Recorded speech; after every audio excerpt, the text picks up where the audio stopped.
Welcome to Rainbows and Razor Blades Productions, where chaos reigns in all of our content. I'm one half of your host team today, Kristen, and our other half is me. I'm Kat, also known as Autumn Knox on Twitter. Our show today, for those of you who are new to our channel, the premise is that two gamers come together, one with a good amount of experience, that'd be Kristen, who's quite experienced with gaming, and then one who is more casual and less experienced up until we started this channel, and that's me. And we have guests, as we do tonight, with B. Dave Walters. And sometimes it's just the two of us with no script, and it becomes an amazing word salad. You know, the last week's show, I think it was, that was pretty interesting. We were both tired, and it was just wall to wall crazy. So I will kick it over to Kristen to get it started and introduce our guest a little bit better. And tonight we have the amazing B. Dave Walters has come to hang out with us for an hour or so. Welcome to the channel, and go ahead and let us know what you got going on, because I know it's a lot. B. Dave Walters, I say words about things. You can find me wherever fine streaming content can be located, and even occasionally on TV. Just saying words and telling stories wherever people will point a camera at me. Well, here we are. All right, so let's start off with an easy one. How long have you played TTRPGs? Since I was 13 years old. Wow. Yeah, so a very, very long time. Because I'm a lot older than some of you think. So yeah, very long time. Got me beat by a couple years then. I started at 16. I find this most people, that's kind of the formative time. It's either between like 11 and 13 and like within the last 2 years. Like the bumper crop of people started back then, and then kind of not a lot of people, and then like literally millions of people. So yeah. I was in the kind of not a lot because I started in my 20s. So there's no wrong time. It's like like studying jiu-jitsu. The best time to start is 10 years ago. The second best time to start is today.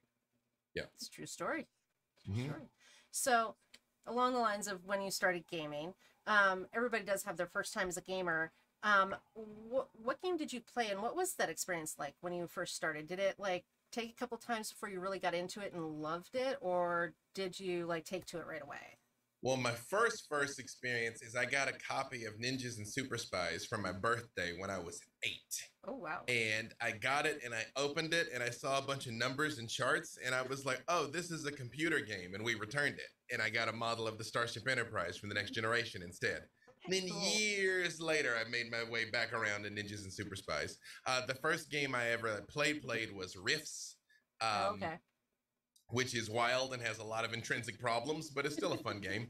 And a buddy of mine heard I was playing Rifts, and him being a hipster was like, well, if you're going to play, you got to play the game, Dungeons & Dragons. And that was how I started playing D&D.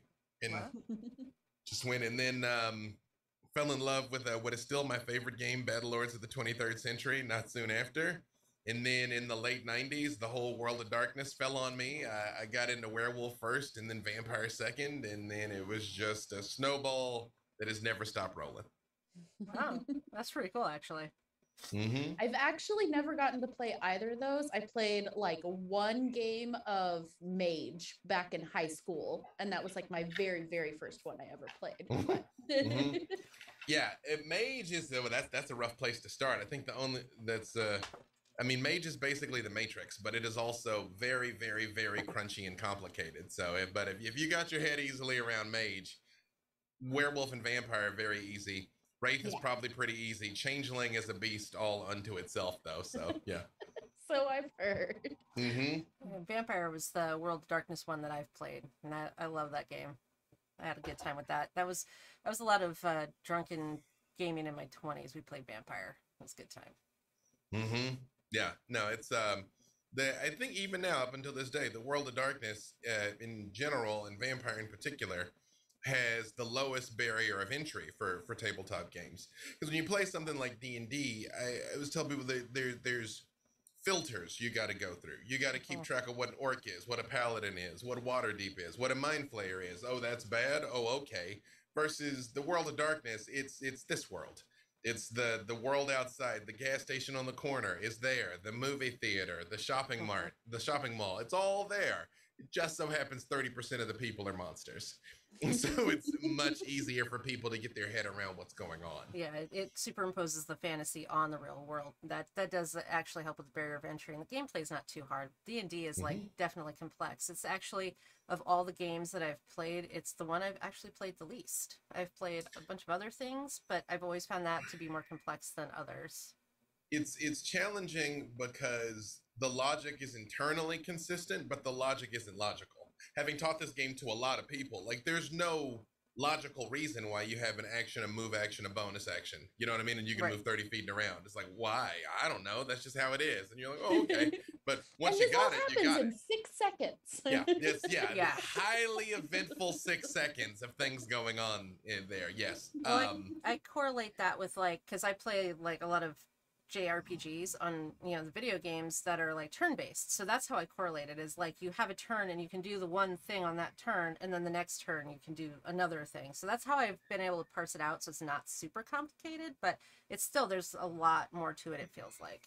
That is one of the last remaining vestiges of the wargaming roots that D&D came out of. Because, I mean, it came out of those tactical strategies, you've got an army and I got an army things, and has evolved over time to become the more narrative-driven cooperative game we know and love. But the original game was straight up PvP. Oh, yeah. I mean, the dungeon master was trying to kill you. You were trying to survive because it was an expression of that oppositional thing.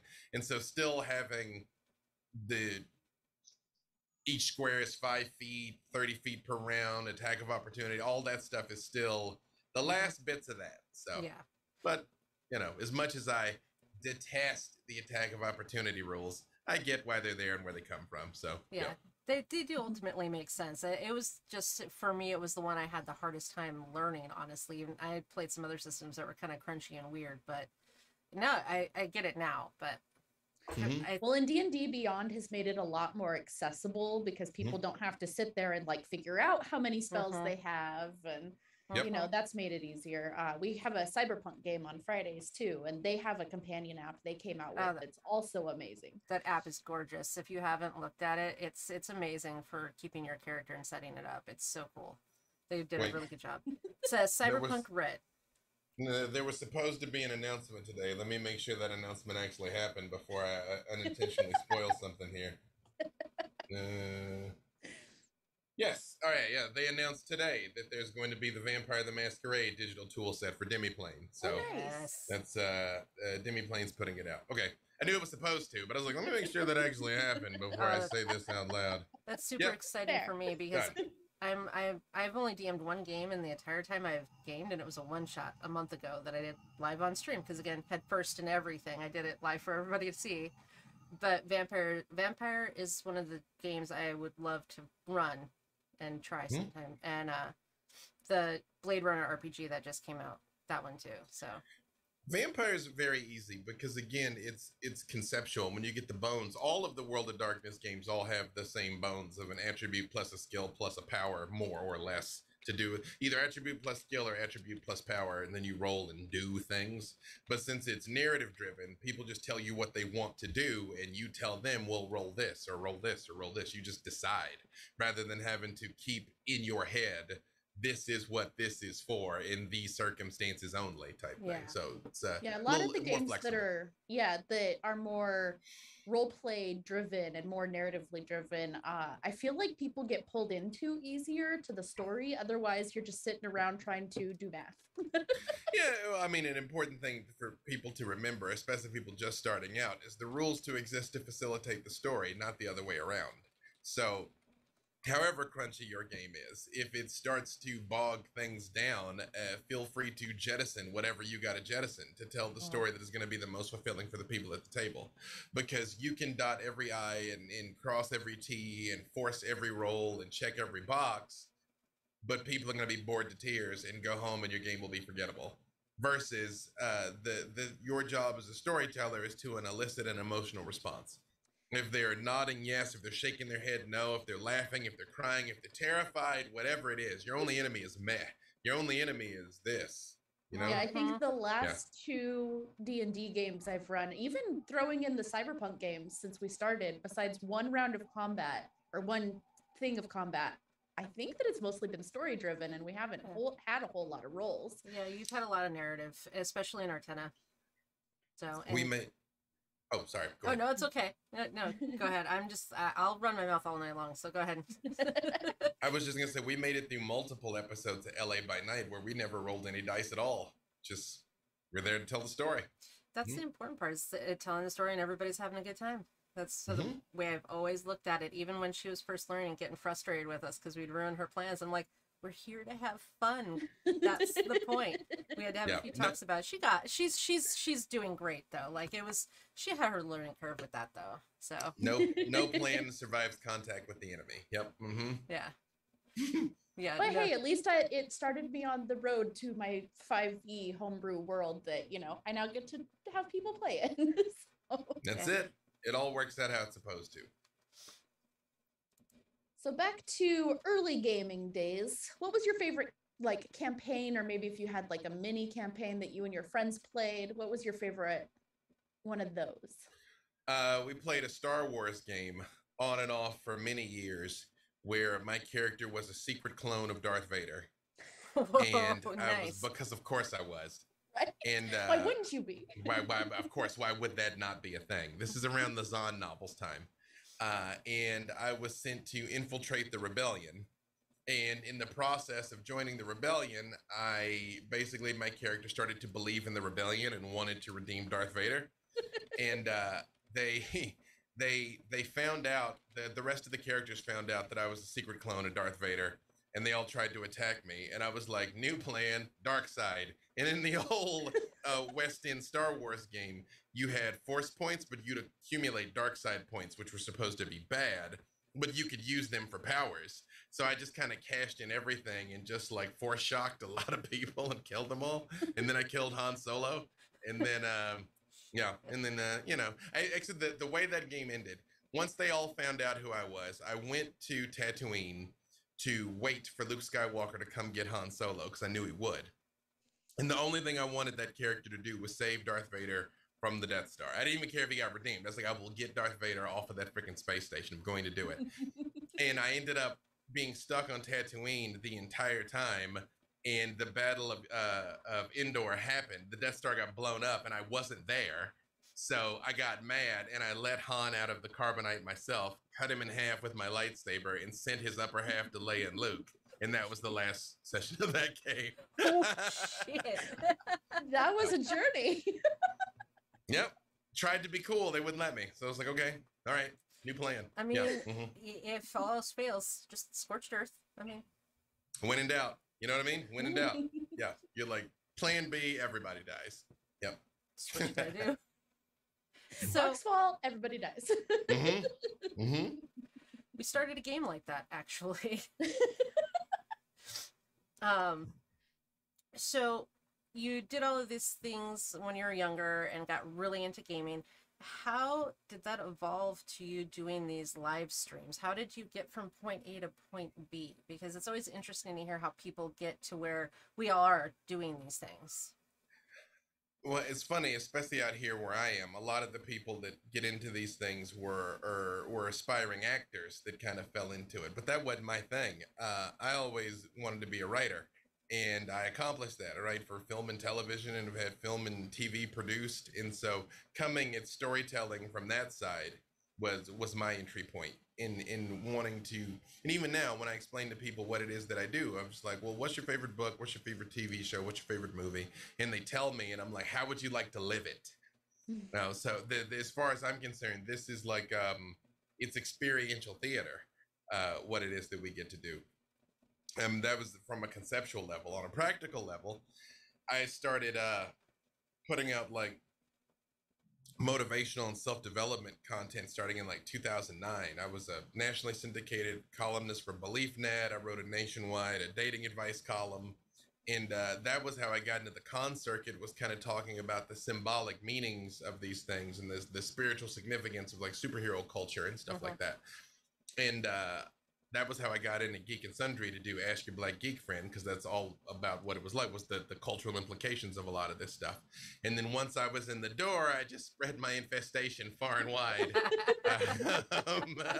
And, Yeah, that's what happened. Oh, that's her. She's my networking person. She goes and she doesn't. I'm like, I'm not really a people person. Like if I'm introduced to somebody, I can talk to them just fine. I'm not really an approach person. She like with you, she's just like, I'm just gonna go slide into the DM and say, hey, would you like to do the thing?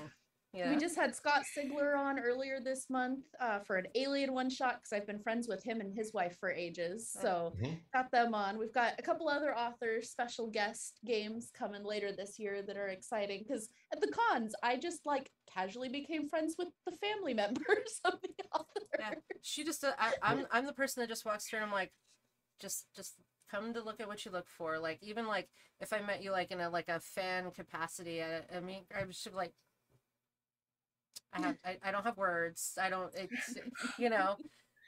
It costs nothing to ask. You know what I mean? Like even if you reach out to somebody and they're like can't do it or they don't respond or anything like that, you've lost literally nothing.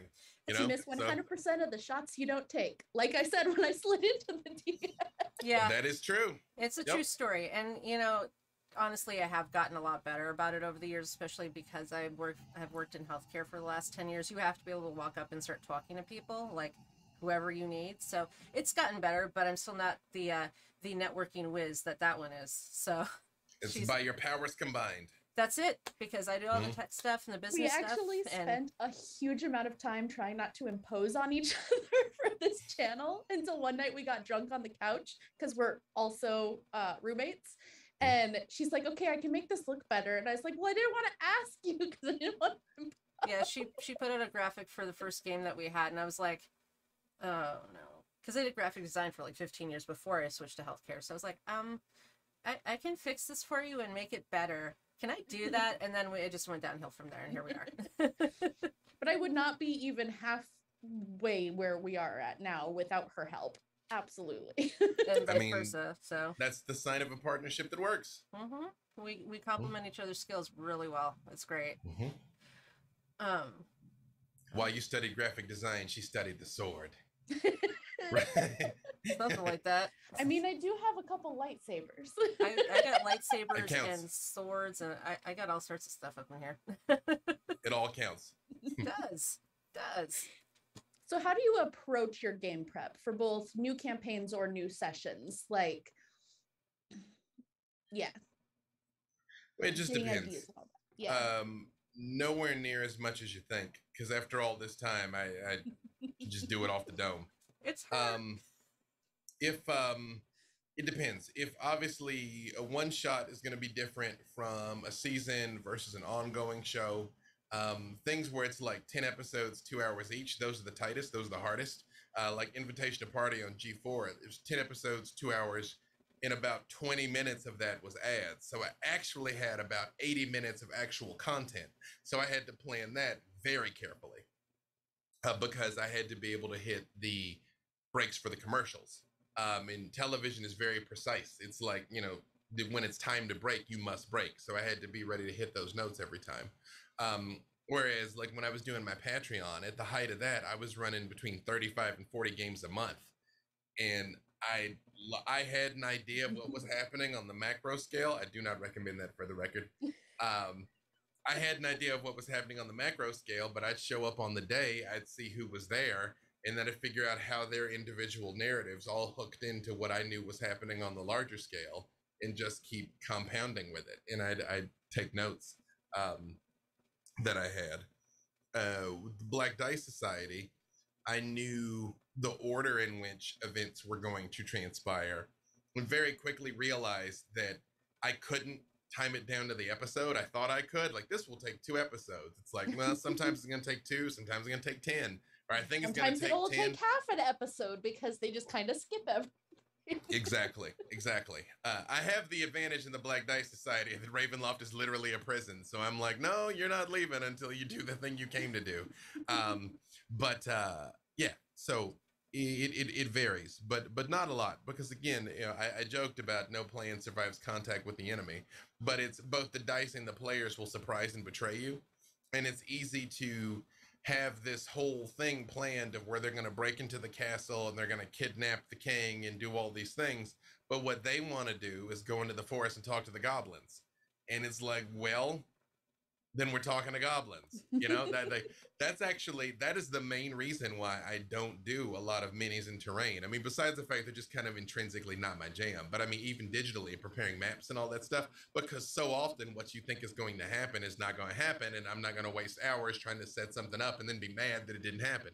Yeah, I've done one battle map. The rest of the time, it's just the maps that her and our powers combined have created that are like the world or the city. I have fun making those city maps. Those cyberpunk ones are cool.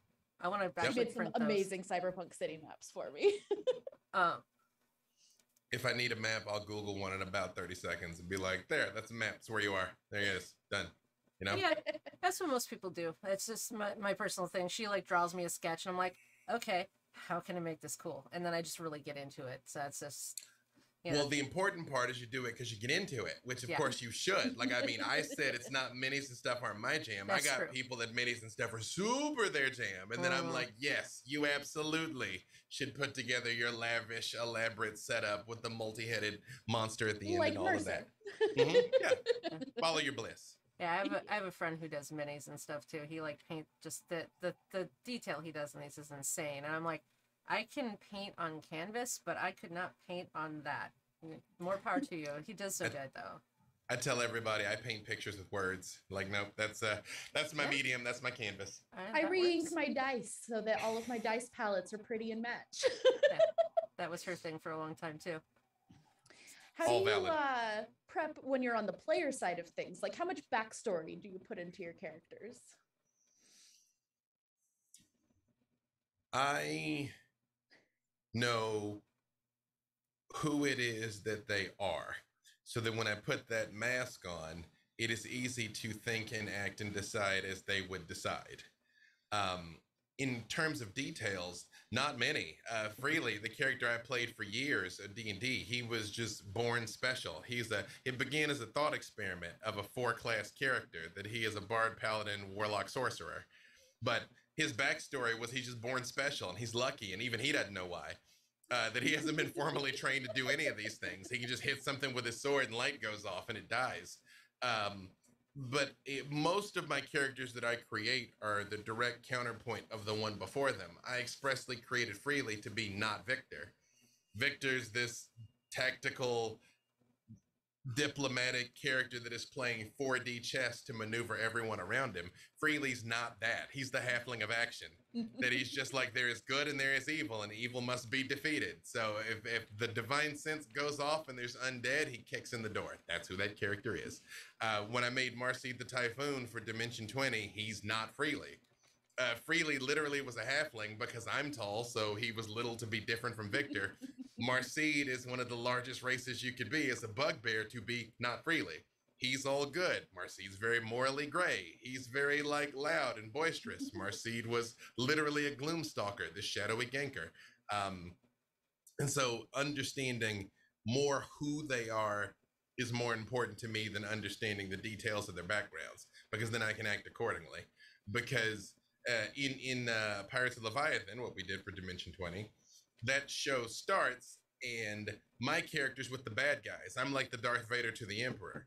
I didn't know that. Brennan and I did not discuss this at all. He's just like, here's the bad guys. Does Brennan ever discuss it, or does he just throw it at people?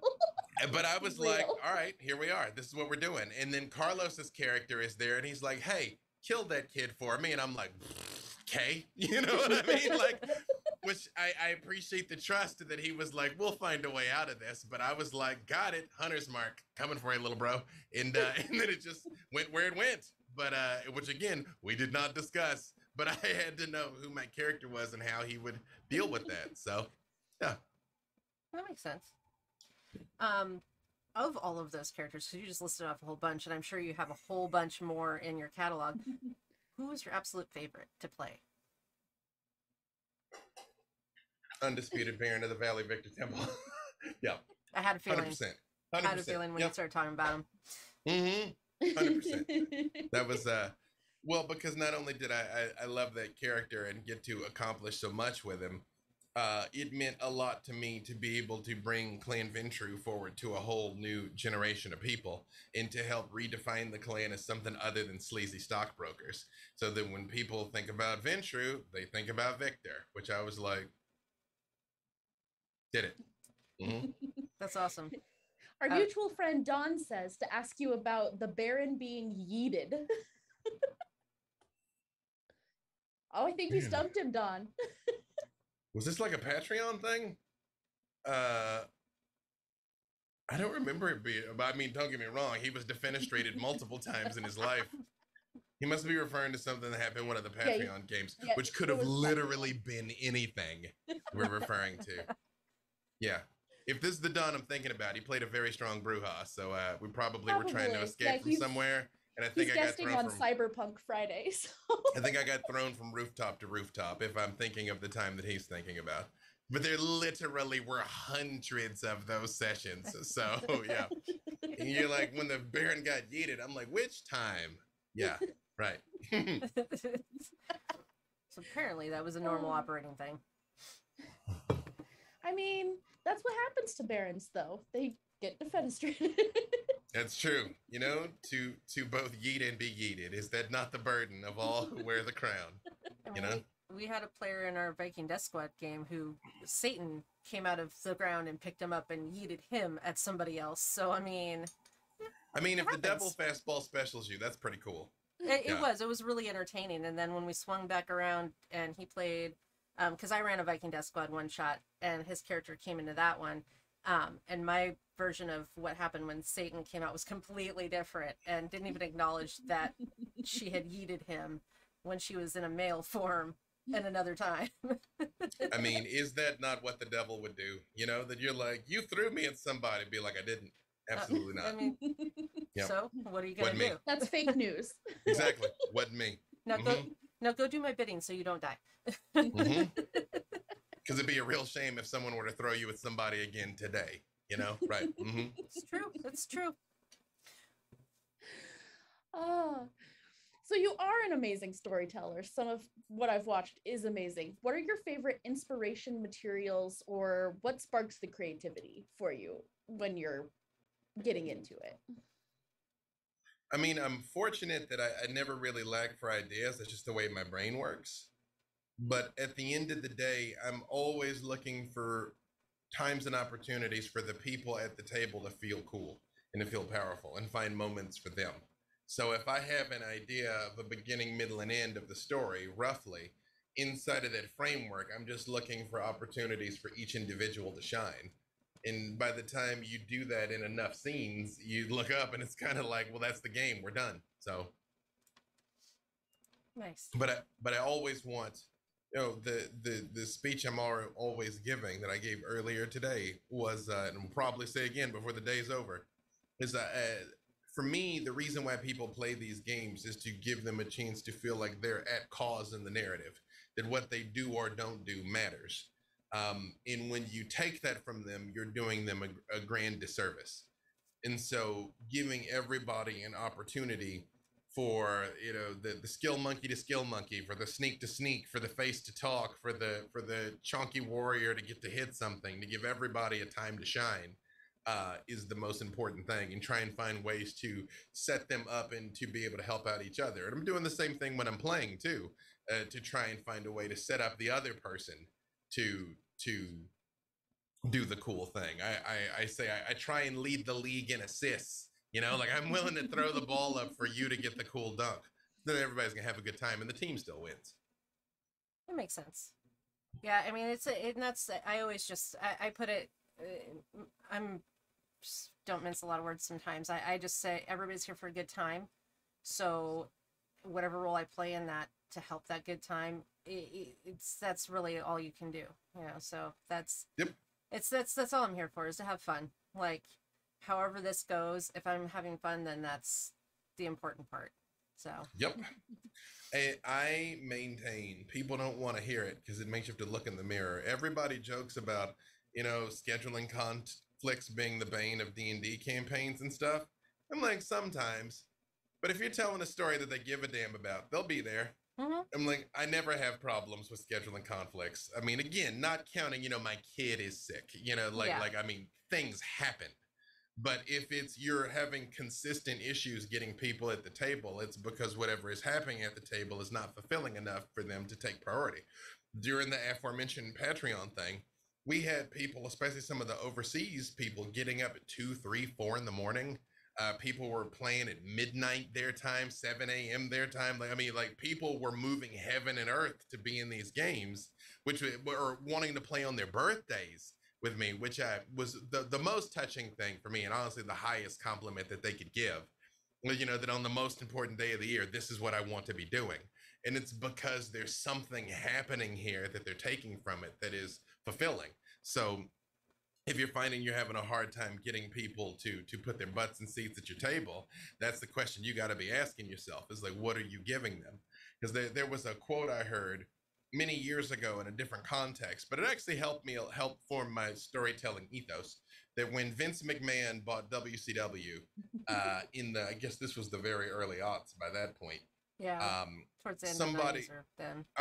I watched an interview with him, and somebody basically said, it's like, well, now you won. You don't have any competition. And he said, well, yes, I do. My competition is literally everything else a person could be doing. It's watching football, it's going to the movies, it's reading a book, it's taking a walk, it's spending time with their family. It's literally everything else but stopping to watch my product. And I always kind of kept that in the back of my mind, that it's like, my competition is not anyone, my competition is everything, So yeah. Whenever I put out a stream or any piece of content that I put out, even understanding that most people mom watch this stuff, they have it on in the background while they're doing something else. Like, very few people stop and look at the screen for 3 hours or whatever. But it has to be worthwhile for them to at least exert that effort when they could be listening to Mozart with that time, or listening to NPR, or listening to an audiobook. So still got to put something out there that is going to be worth their time and investment. God. No, that's actually really good advice for us, I think, too, just to keep in mind as we move forward. So I love that. Yeah. Well, I'm like to piggyback off my own thing. Go right ahead. Because I know you all were talking about expanding your content calendar and things like that, and that is good, and it is important when you're growing something. But it always comes back to that. Why? I ask people this all the time. They're like, we're going to do a D&D game. Why? We like D&D. And? It's like, wait, and it's not even, and it doesn't have to be a complex answer. Because quite frankly, there's only so many answers to this. But it's, what are you going to put out there that doesn't already exist that is of value? And there are infinite answers to that question, but it is important to ask it to yourself. Well, I went into it with, I wanted it to be a community channel, because I know that there's plenty of people that want to get into this, but haven't had that footstep, that, foot in the door to do it. And I was like, I'm still just new at this, I can get some new people into this and onto channels. And then we had more friends that were like, oh, hey, we want to get into this as DMing, or, we're, what we want to do would fit better over on your channel than somewhere else. And we're like, okay, yes, come and play. Yeah, we open the door so that folks that maybe don't, like me, that don't talk to people, may not be comfortable just approaching like the random casting calls. They can come join our Discord, get to know us, and then be like, hey, there's a game coming up, can I be a part of it? Or other people who want to DM someplace but they want to start their own channel. We've had guest DMs. We have two of our 4 games are DM'd by other people, so it's we want to have a place that's inclusive for people are comfortable just hanging out with a community. We don't touch the dramas that happen in the community. Like, there's been some big ones lately. We stay away from those. We want this to be like a safe haven where you don't have that stuff, sneaking in.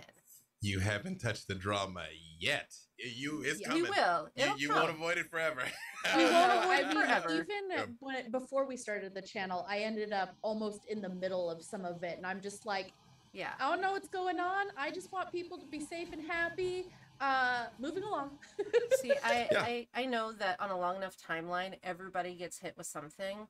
So I have those things in the back of my mind, like, you know, if this comes up, what do we do? If this comes up, what do we do? Just like footnotes, because those things are inevitably going to happen. It's a statistic thing. We're going to have some sort of like bad seed in our group or Discord that comes out at they're a bad person, or somebody's gonna get a bad taste in their mouth and say something crappy, you know. So those things are gonna happen, but like the ancillary things that people stick their nose in that don't involve them, that we're not involved in, that other people are like, I'm gonna get all up in this drama. We don't do those things, you know. We could try to keep it as low key as possible.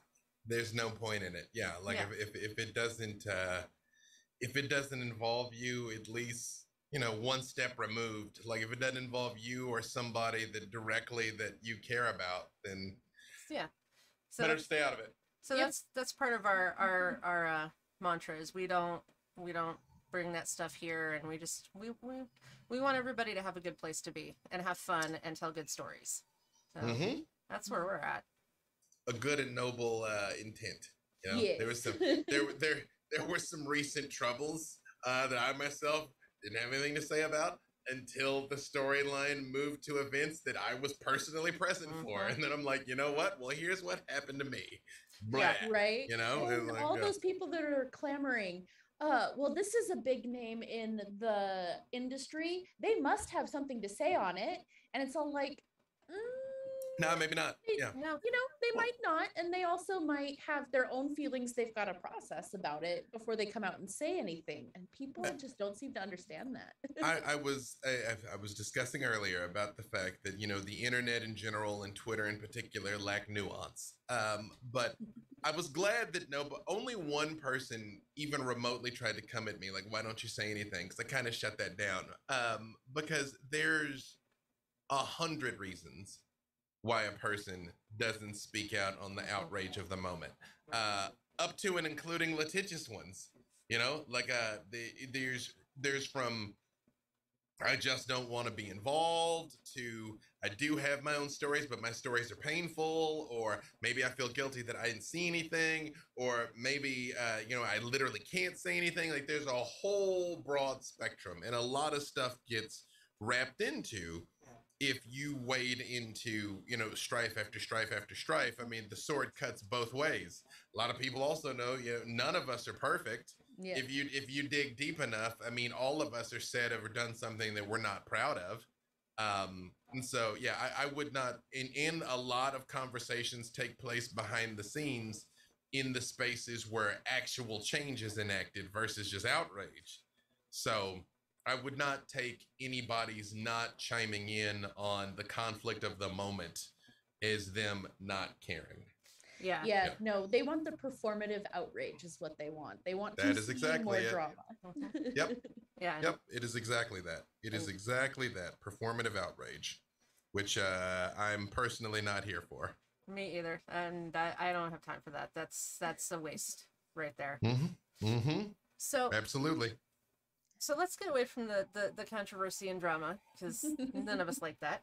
And let's go into, so we did talk about, you know, you're a writer. You talked about doing a lot of things that you had, you know, accomplished in your writing.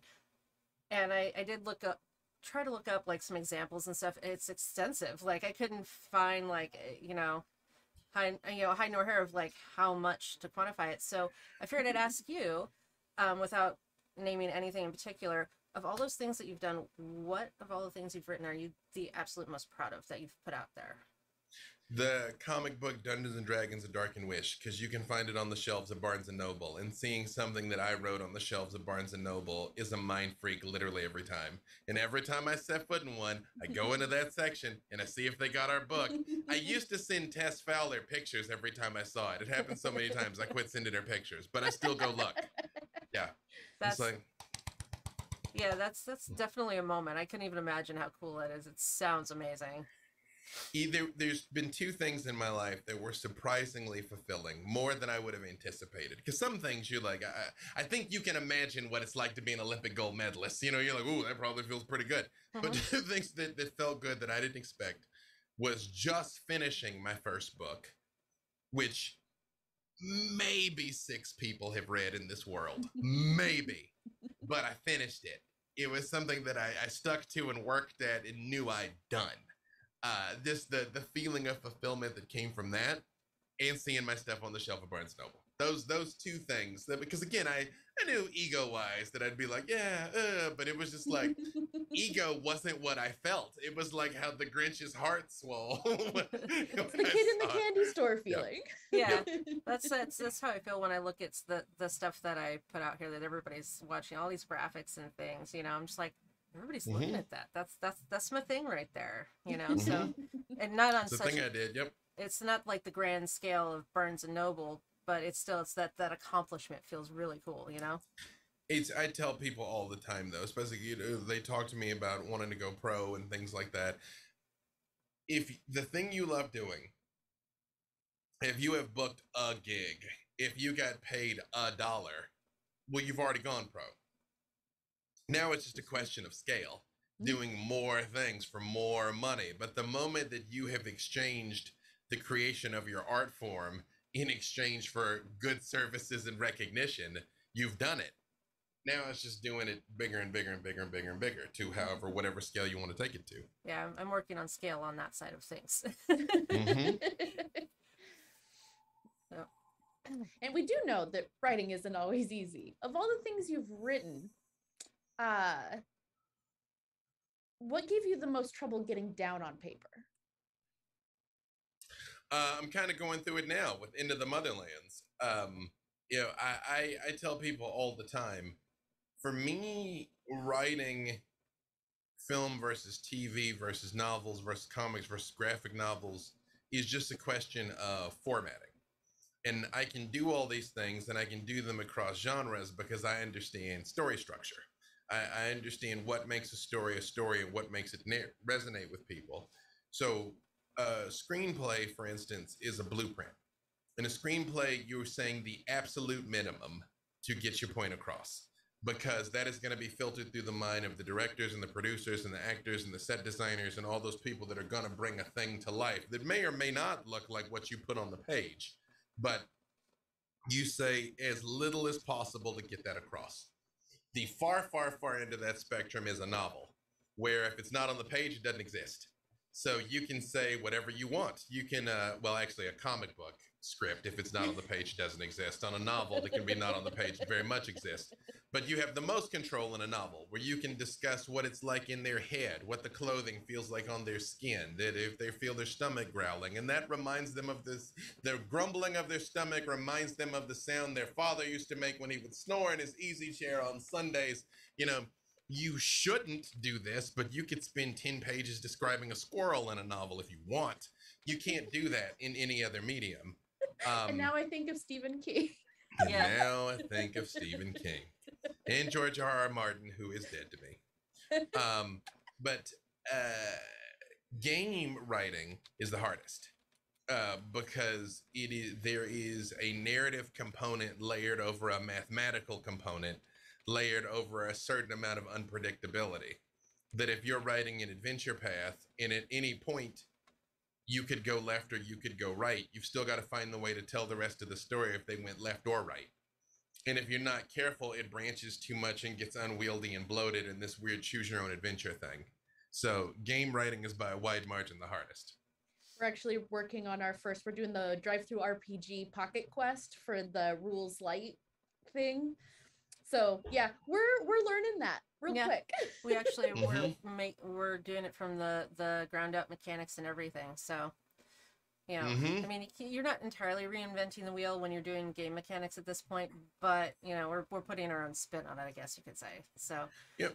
And when I went to Gen Con for the first time in 2018, and I looked and saw hundreds, possibly thousands of games, that I was like, okay, so mechanics are pretty much taken care of. The hardest part with Into the Motherlands was trying to figure out, because the question you got to ask yourself with game design in mechanics is, what's the world you're trying to simulate? What is this attempting to approximate? Again, D&D was an outgrowth of old war games, turn-based wargaming that has kind of evolved over time. Vampire is a storytelling system. It is supposed to be narrative first and crunchy second. In the book for celerity, which is the vampiric superpower for people that don't know, there's a whole side block that says, well, how fast is fast? And it's like, fast enough. Like, they intentionally do not want 30 feet per movement second, like expressly not. Like, it's fast as you need it to be. So, you know, if you're after a combat heavy system is different than what is it? The Society game. It's something Society, that it's like the Jane Austen game. I know what you're talking about. You know what I'm talking about. You can't remember, I can't. You know what I'm talking about. It'll come to both of us at 2 a.m. But you know, that is trying to simulate political intrigue and backstabbing and things, you know, not actual backstabbing, you know, versus something like Zweihander is basically Conan the Barbarian. So it's what are you trying to approximate? And then it's D&D is a very elegant system, and it's the Rosetta Stone that we all know. And you can tell when someone looks at D&D and then tries to design their game expressly to be not that, and it's like very clunky because it intentionally avoids things. It's like, you know, if you're driving and you're like, get directions, and I'm like, no, I don't want directions, and it's like, you should make a right. No, I'm taking all lefts the rest of the way, and it's like, bro, why though? You know what I mean? Like, yeah. So I walked into a play test actually where like one of the things they said was, well, it's a D20 system, but we're trying to not be D&D. And so they put some convoluted stuff in there and we're like, okay, this really doesn't work. And so then they're like, okay, maybe we are just trying to really not be D&D, and then they changed it for it's Good Society, which I did remember. I had to double check. It's Good Society. That's someone actually said it in the chat too. I just saw. Yep. They're yelling it at their screen. They're like, "It's Good Society." They are. They're like, "You? How do you not remember?" Because the only the only society I'm ever talking about is the Black Dice Society. That's why, and it is not a good society. Yeah, so you know those kinds of things are tricky, and I think as long as you're looking at what is it that we're trying to approximate, but there's a different level of danger even there, that you can be going through the best of intentions, but another group of people trying to answer the same question that you're answering with the same tools that are polyhedral dice might come to the similar conclusions. Like we were a ways into the mechanics development for Into the Motherlands, and we unintentionally recreated Blades in the Dark, and no one knew it. And then somebody's like, I think that's how that works. And we're kind of like, really? And we're like, you're like, oh. All right, well, we're not doing this, you know, so it's can happen. Yeah, we're trying to keep like we like stories, so it's, you know, there's a handful of like stats and rules and things, but it's real basic, and everything else is just you drive it by the story. The story is the mechanism for what you do more than the dice are the mechanism for the story. Have you ever played Lasers and Feelings with the one sheets? I've played it once. Lasers and Feelings is very simple. Again, it's a one-page RPG. It's always a one-page RPG, and you roll like a thing. Like I think you roll a maximum of 3d6. And you have a target number, and you either got to get the number over it or under it for different purposes, and that's it. That's the whole game. Yeah. Yeah, I like those like easy entry ones too sometimes, because I told her when we first started this that I wanted to write a rules like game because I'm a very busy person. So sometimes just the whole scope of creation of character and gameplay learning is a barrier to entry to me because of time, because I have school and kids and whatever the hell else I've got going on. So I want to play, but sometimes I need something easy. And I know there's a lot of people like me that have the same things going. They want a game, but can't always just get into something huge. I would submit nobody wants a 700-page rule book anymore. No. And I got a few of them over there. They're stacked up like phone books. And I'm like, you know, I say maybe 6 people have read my book. Maybe 4 people have read those books. And like 12 people worked on them. And maybe 4 people have read those books. I won't bust out anybody by name. You know who you are, though.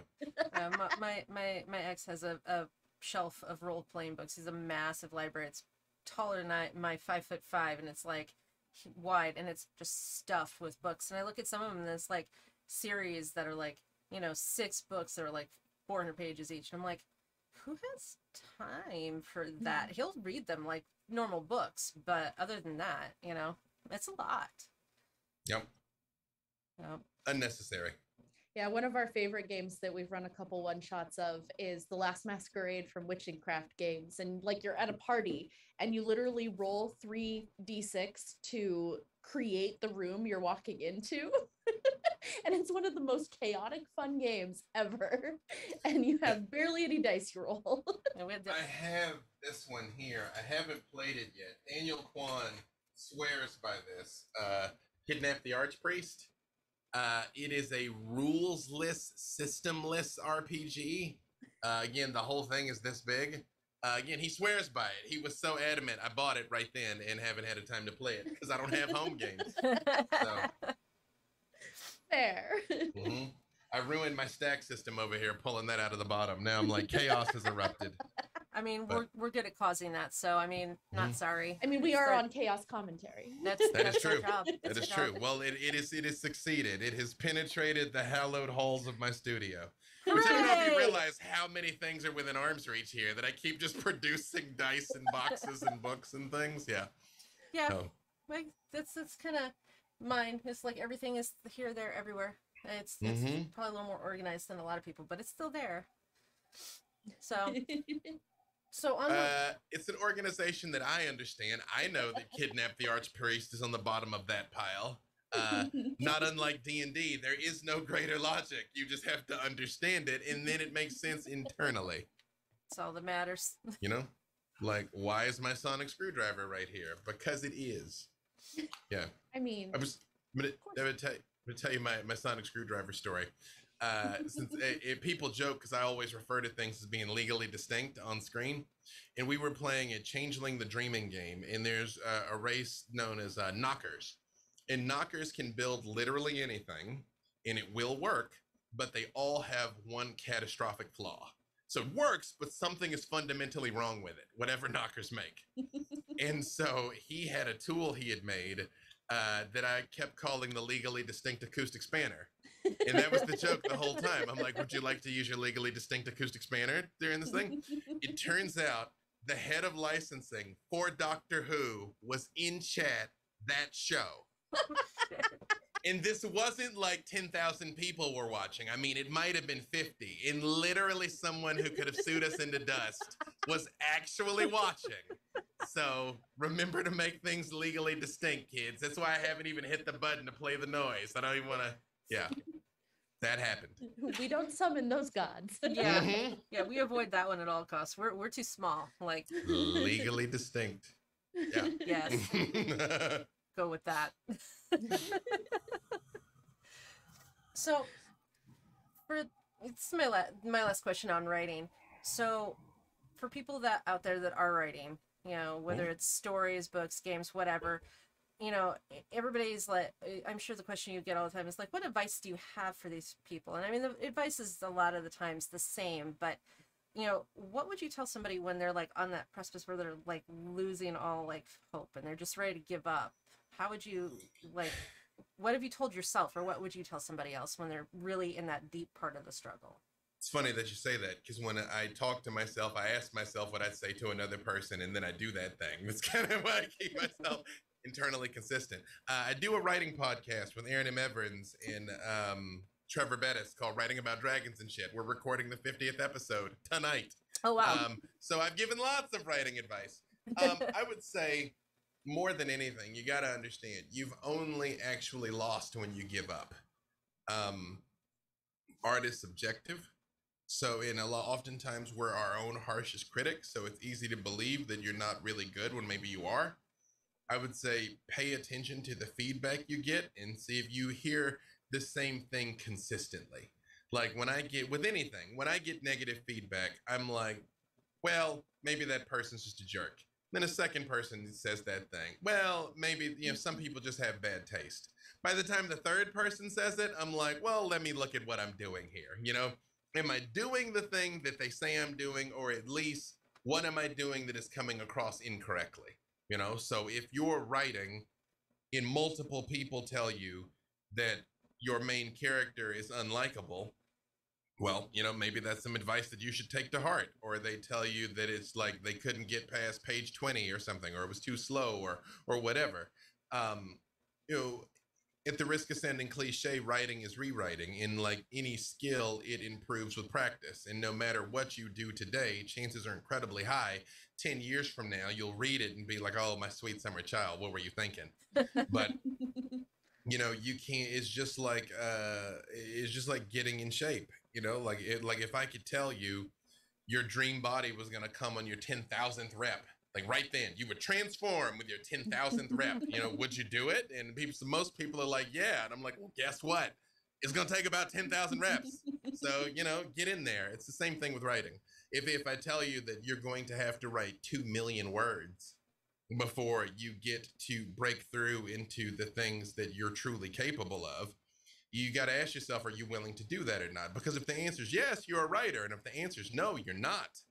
And that's okay. You know, that's okay. That if you don't really want to pursue this thing to its conclusion, it's just, for me, being a writer is a sacred trust. It is literally creating worlds, and storytellers guide all of society. It's no coincidence that the kids that grew up reading Jules Verne, Journey to the Moon, put a man on the moon. It's no coincidence that the little kids that grew up watching Star Trek with replicators and holopads and holodecks made replicators and holodecks and holopads. You know, like those seeds get planted that bloom into something else. And so it is, I feel like you have a moral obligation to share with the world the story that only you could tell, which is a speech I always give. People ask about the Matt Mercer effect. It's like, oh, I can't do what Mercer does. I can't do what I do. I'm like, well, guess what? You can't. You really cannot do what I do, and you can't do what Mercer does. But we're not in your shoes. Well, we can't do what you do. We can't tell your story that has been put in your heart and mind and soul to share with the world. And now that we're living in the darkest timeline, it actively inhibits the human race to keep that to yourself. So let it out. Let it out. And I'm here to tell you, it doesn't matter how many people read it.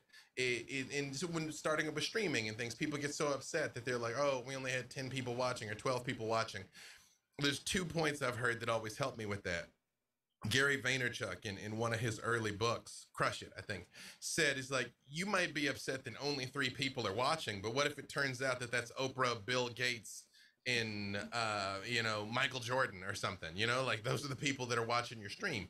And I saw another tweet that was floating around recently, and it always does, like, people get mad about having 25 viewers or something. Imagine if 25 people showed up at your house to hang out. That's a huge party, you know. Like, don't lose track of that, you know. Like, if you've got humans, back to my previous point, who could be doing literally anything and are showing up to engage in your content and spend time with you, then do all that you can. You're winning. and create the most meaningful experience for those 25 people as you would for 25,000. Because at the end of the day, you're only ever trying to speak to one person. This kind of content works when the person at home feels like they're at the table with their friends. They don't feel like they're in a stadium. They feel like they're there with you. And the extent to which you do that is the extent to which you will succeed. That's actually really amazing. We are going to do a couple of audience questions that we got. Audience questions. So Headalicious, one of our cast members, Allison, asks, I make a lot of playlists and aesthetic stuff to get a feel for my characters. Do you have anything you love to do when you're building a character beyond just the sheet? You know what's funny? Again, when we were doing LA by Night, not to bust anybody out in particular, but we all had very different processes. There were people who literally for hours beforehand, they were getting into character, and they were like, you couldn't talk to them, and they had to go off and they were listening to music, and they just had to like be doing their thing. And there was multiple times Alex and I would be on set, and we're literally talking about Pokemon, and they're giving the 30-second countdown, and we're just like babbling about anime and My Hero Academia, and I'm going on about how like All Might's the best, and of course he doesn't agree with me. And literally, we're like blah blah blah blah, and they're like 10, 9, and we both would just be like, because it's just a switch that we could flip. Yeah. You know, I think. So the short answer is not really. However, the times I do have to get dressed up, the times I dress as Victor, is I would put on my outfit for invitation to party or whatever. There was something Pavlovian about the fact that it's like, oh, my armor's on, like it's time, But otherwise, nah, not really, not in particular. I think part of that also was spending so much time in the storyteller seat, and I have to rotate through characters so quickly. It's just easy to be like, now I'm them, now I'm them, now I'm them, now I'm them. So it's just to pick the switch and flip it kind of thing. That is one good thing about DMing is you learn to do that with the NPCs, so then it's easier to do it with your characters down the road. Yeah, I learned a little bit about that doing that because I played Satan in our Viking Death Squad thing, and it's like, okay, so I can do this. Who did not yeet anyone, apparently. No, this version of Satan sent her little Viking Death Squad to go retrieve an item out of a box that was wired to a bomb. It turned out to be a raggedy teddy bear that she wanted to give to one of the people in hell as like a token of affection. Like, it was their childhood toy, and they retrieved it. And it was completely ridiculous. I didn't have to eat anybody. The looks on their faces when I pulled, because I borrowed my son's raggedy bear. So I've like revealed it out of the box, and everybody's just like, we did all that for that bear. Yep. It's like, no, you did all this so I wouldn't destroy you. Yeah. You did all of this so I could win affection. I had my demon retrieve it and then stick it in that box. And they're like, why didn't you just take it? I'm like, well, then it wouldn't be as impressive if I didn't have someone go retrieve it from a bomb. It's all very valid logic.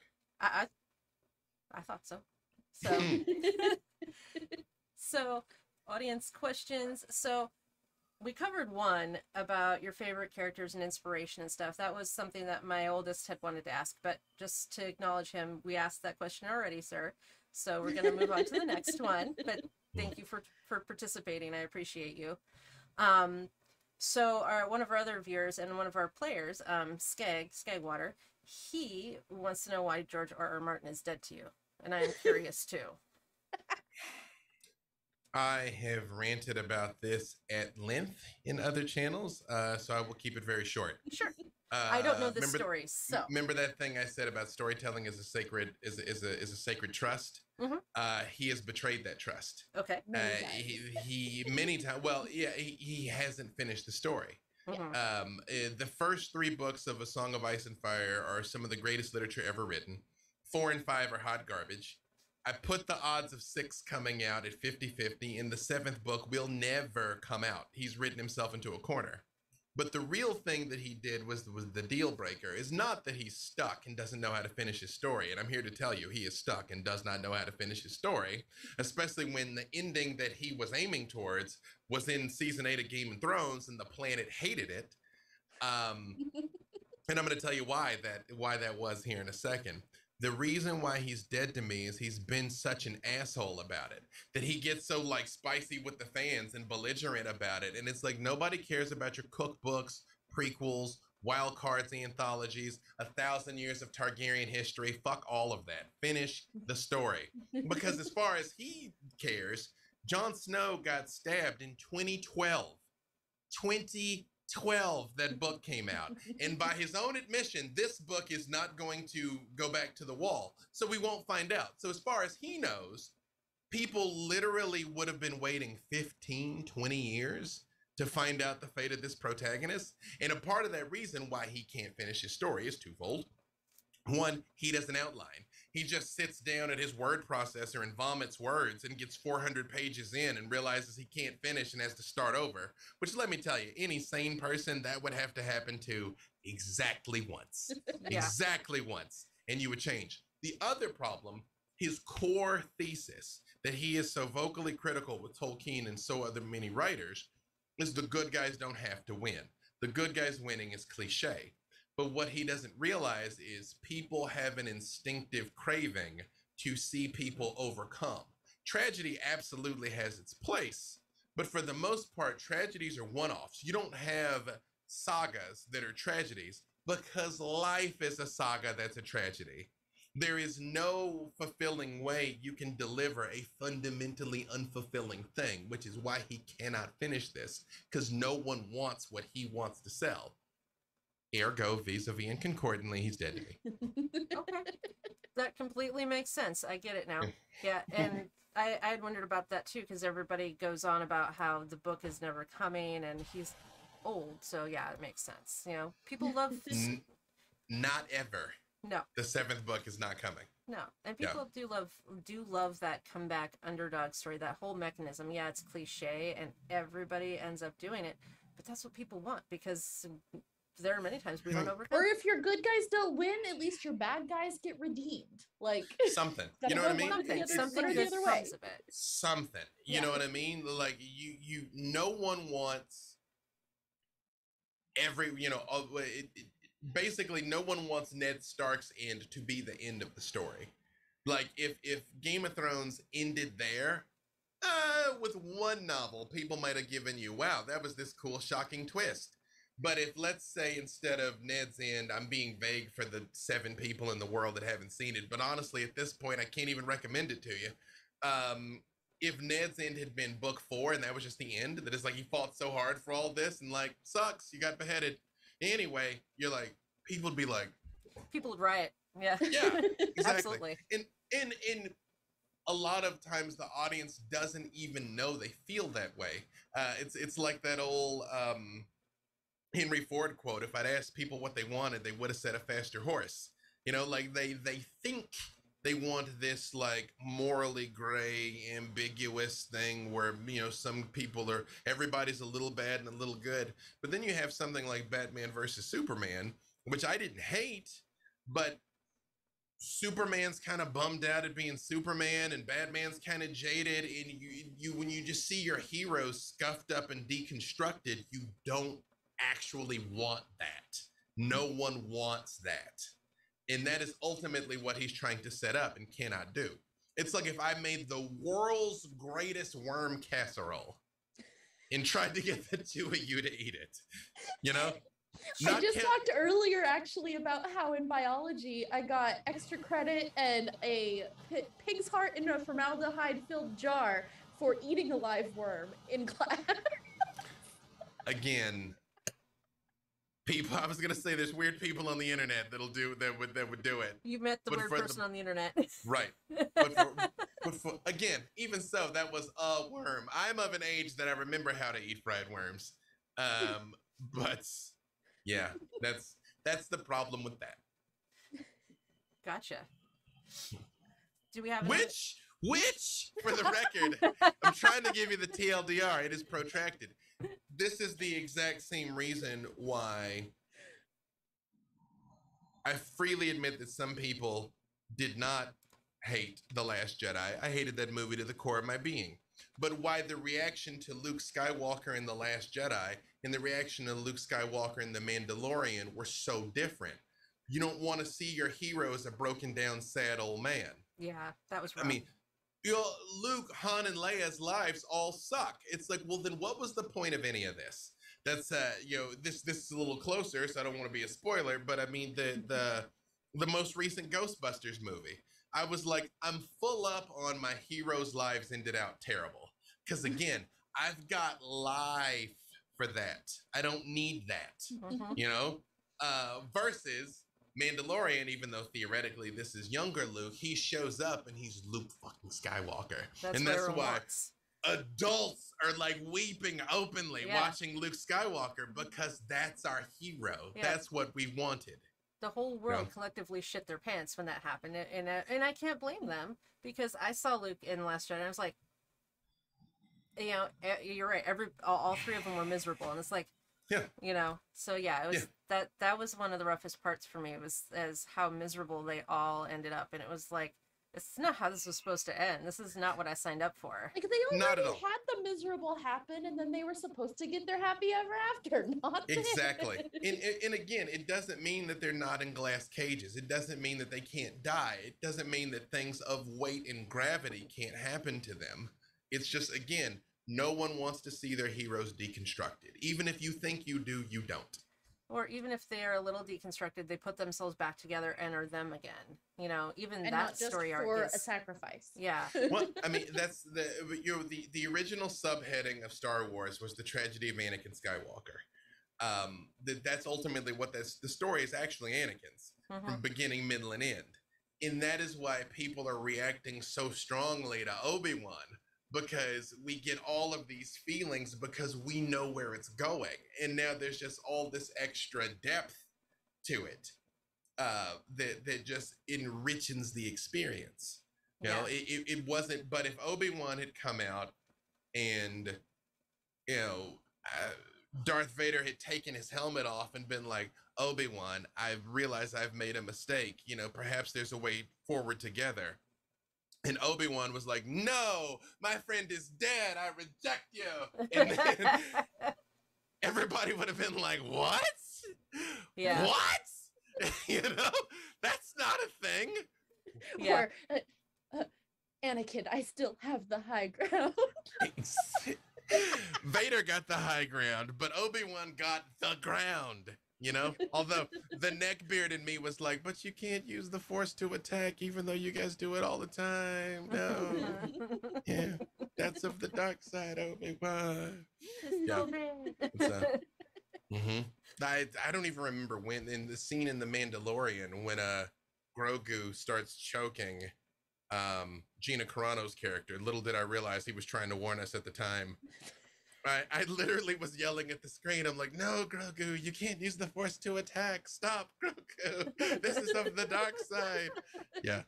It's even though they Force push people all the time. Yeah. But are like, yeah. So I don't know. Yeah, we don't use our powers like that. Now get out the way. Plot armor. Yeah. I know. I'm like, but you do like a lot though. Which why, as a proud Sith American, I reject the hypocrisy and heresy of the Jedi. Our Discord is actually named Korriban, and we're all like Sith masters and acolytes. And Sith lords. There you go. At last, we will have our revenge. Yep. That is our theme. Chaos and darkness. And we're gonna round it out with just a couple more questions for you. Oh, we got some other good ones? What do we got? If your favorite character or NPC wrote an autobiography, what would it be called? My favorite, favorite character that I played or favorite character that exists? Because that's not the same answer. Character that you played or an NPC that you had. Victor would write a book called How I Did It. Straight and to the point. Yeah. Yep. That'd be the book. That's fantastic. I love it. So now I'm going to kind of step away from the TTRPG and gaming stuff and story stuff. I'm going to hit on one of my other favorite subjects, which is spooky shit. Okay. So Kristen told me that the other day that you had your own spooky experience. Yeah, the ghost thing. Yeah. Yeah. Well, I heard like 2 seconds of the snippet of whatever it was. What happened to you? So for longtime fans and listeners, the old house was very haunted, including the picture that my oldest caught of a ghost. If you go on Twitter and you type in B. Dave Walters shadow person, you can see the whole thread and the picture that she got of the ghost in the old house. Okay. When we came to this house, it seemed like it was super chill at first. There was a ghost cat. I think the ghost cat's gone. Because at first, the two cats, you've seen a cat playing. They clearly were playing with something that we couldn't see. And then everyone in the house, this never happened to me, but everyone in the house saw a cat and then would walk into the next room. And then there's our two cats. And it's like, wait, then what was that? And then the cat was gone. That happened to all of them. It didn't happen to me. What happened to me a couple of days ago is I'm laying there sleeping and I hear my youngest say, Daddy. And this is not unusual for her to get up or come in the middle of the night and not be able to sleep or whatever. And so I open my eyes and I'm like, Kaylin, nothing. I'm like, all right. I lay my head back down. I feel the bed moving like she's crawling in the bed with me. And I open my eyes and she's not there. So I jump out of the bed and I turn the light on and I'm like, Kaylin, you know, and I look around and she's not there. I turn the light off, I get back in the bed and it happens again. And then I had a literal come to Jesus with the ghost that I was like, you gotta knock this shit off or it's gonna turn into The Exorcist in here. And then it's chilled out and I went back to sleep. I mean, yeah, that's what happened. I've had that experience. It's a little off-putting. So before you had your experiences at your old house, did you believe in ghosts beforehand, or was this yeah. I mean, there's not a lot of things that I don't believe in. You know, freely admitting that, you know, 90% of things people see, it is your mind playing tricks on you. It is the house settling, you know, that is a satellite or a plane or Venus. That is just a bear in the woods. But those other 10% are literally thousands of stories across thousands of years of things, you know? So, yeah. That's my now stepmom lived in a severely haunted house when she used to just babysit me back in the day in a small town in Wyoming. And my older stepsister actually pulled out a Ouija board and her and her friends decided they were going to play with it. And they asked the spirit. That's how white people die in horror movies. I want you to know this, by the way. Yeah. These were a bunch of white people in Wyoming, so. They asked the spirit to prove it was there, and a blanket took human form and beat the crap out of one of her friends so badly he went to the emergency room. Like, I don't mess with any of that now. No. You know, we live in an unusual world. I will just say that the terms by which things are allowed here, it's like, look, you can't bother anybody in the house. You can't antagonize or scare anybody in the house, including the cats. Those are the rules. Mischief and trickery are fine. In the old house, once I was streaming, and my setup was much smaller than this, and I dropped my bag of dice. It fell over. And the one thing in life I'm truly OCD about is losing dice. Like if the set's off, then it's like it's ruined my day. So I'm actually like playing, and like while we're streaming, I'm trying to like actually even like reach around while I'm talking to like fidget for this die, and I can't find it. Finally get done streaming, I get down and I start taking everything apart because it's like, you know, a bench, and under the bench you got boxes and stuff, you know, and I'm going through and it's just not there. And I'm like, I watched the bag fall. Here it is. And for about 30 minutes, I'm like, I'm trying to like calculate the physics of where a die could have bounced in this room. You know what I mean? Like there's a limited number of places. And after about a half hour, I just stood up and I just said, okay, you got me. Give it back. It's not funny anymore. I won't be mad at you if you give it back. And I literally turned around and it was on the floor in the middle of the room, just sitting there, right in the middle of the room. And I was like, you know what I mean? As someone with over 200 sets of dice in pallets, I'll go through and I'll make sure I have all my dice, and if one is missing, I tear my room apart. I lost one of the dice in my favorite set. I lost one at a con last year, and I didn't realize until I got home. Oh. And it's just like,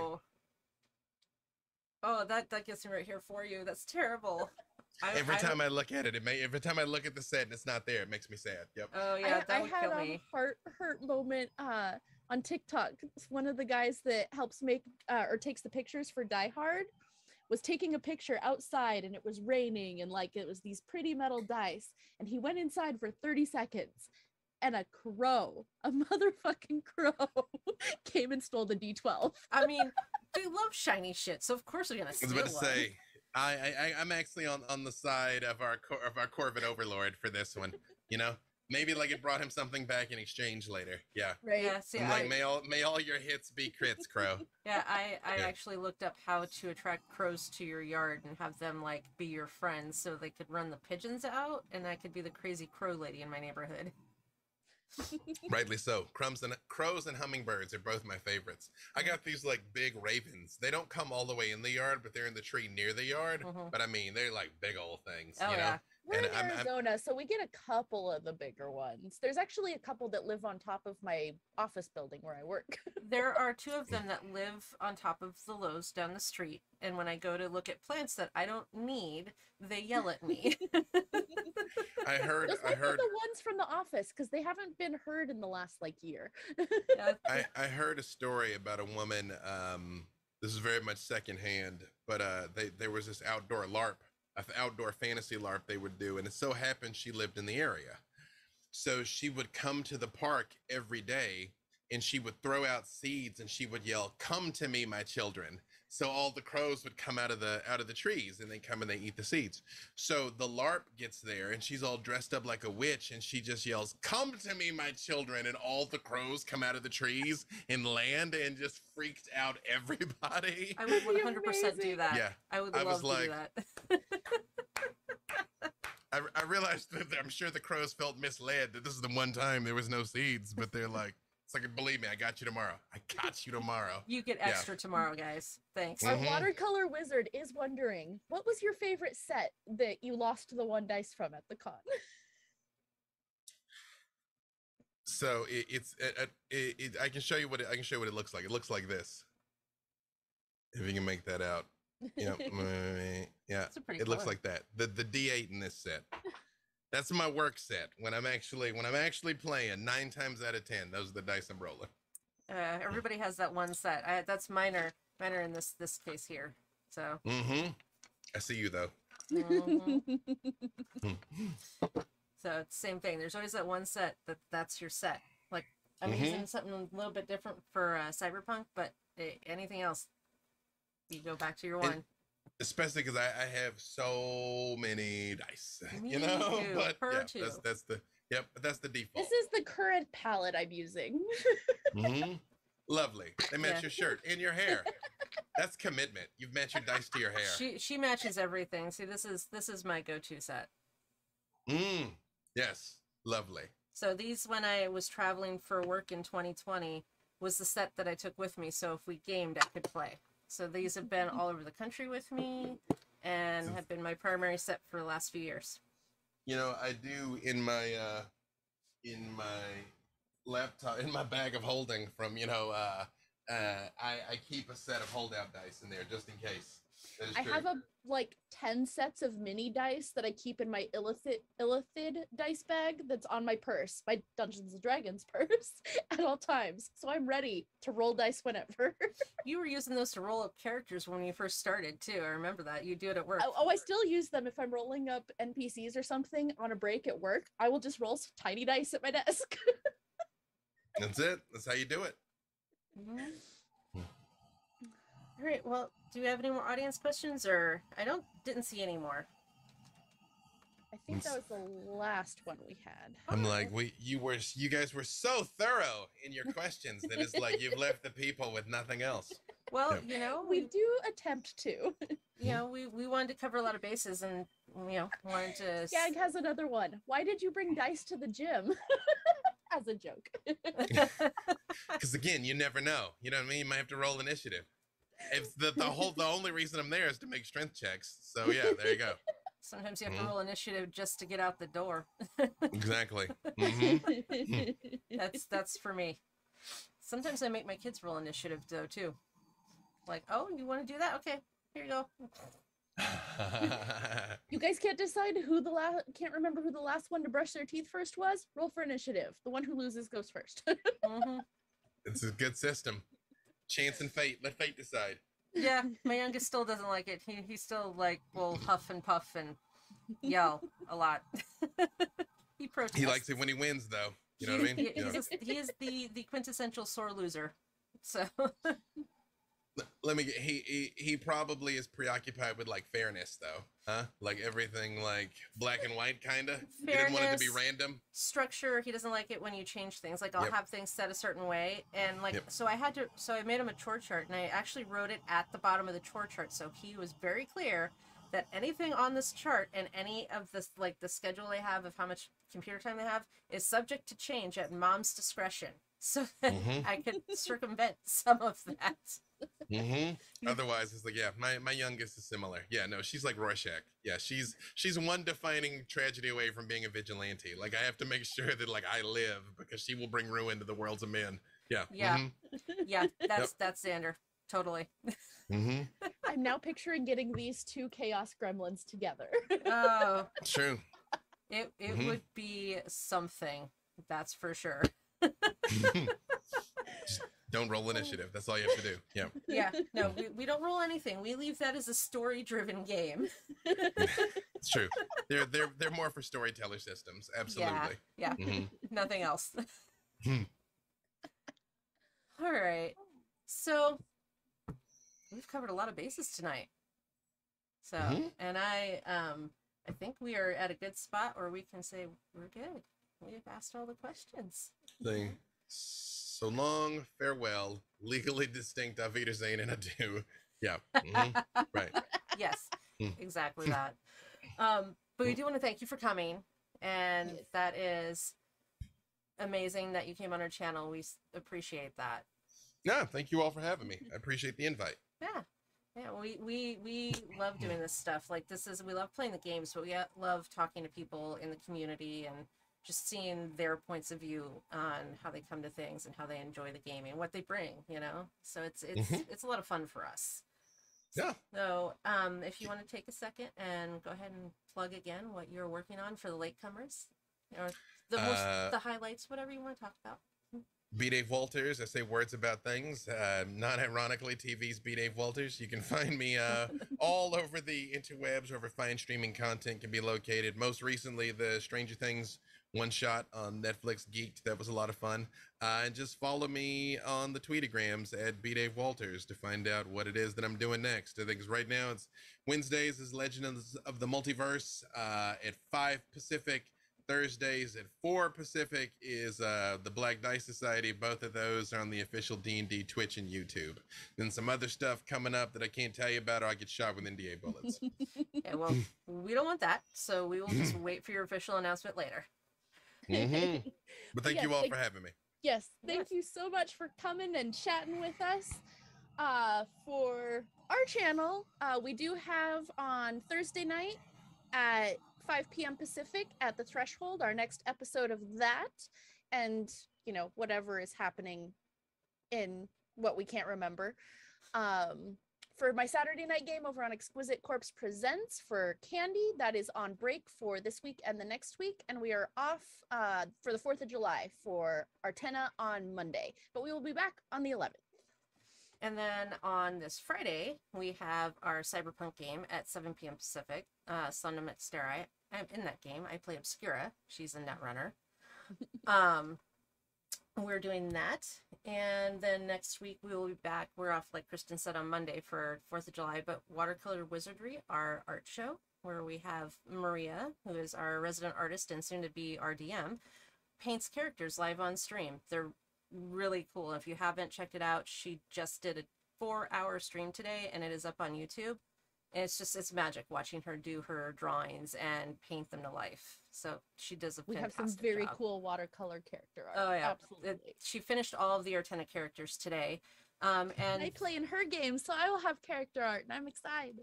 She does. It's really cool. We've seen it. It's neat. So, and then this last episode, the last character she did, the reference she was given was the term fuckboy. So the fuckboy wizard. The fuckboy wizard. So hard to top that as a character prompt. No, I got nothing. I think as far as character prompts go, I'm not even gonna try to top it. There's no way. We have our player Danny to thank for that. He's the one that gave her that. So it's fantastic. And that's really it. Thank you again for coming. We appreciate it. We appreciate everyone who came in to watch and ask questions. This is a really good time. And we will see you again on Thursday night at 5 p.m. for At the Threshold. All right. Have a good night, everybody. Bye. Night.